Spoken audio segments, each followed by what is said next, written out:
আপনার বাচ্চাটা ঠিক আগের সেই বয়সটাতে আর নেই।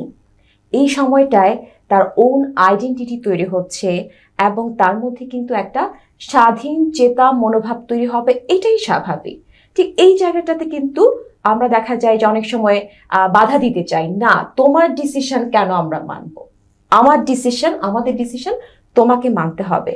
কিন্তু যদি একটু উদাহরণ দিয়ে বলি, যখন 4-5 বছর বয়স ছিল আপনার বাচ্চাটার, আপনি হয়তো একটা প্রোগ্রামে যাওয়ার আগে বলতেন এই ড্রেসটাই তোমাকে পরতে হবে, এটাই বেশি ভালো লাগবে, ও হয়তো সেটা ফলো করতো।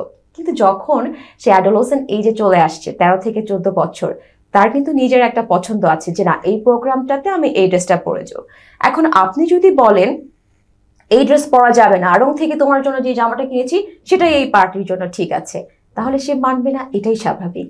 তো সে কি চাচ্ছে, তার ইমোশনের গুরুত্ব কিন্তু এই সময়টাতে দিতে হবে প্যারেন্টসদের।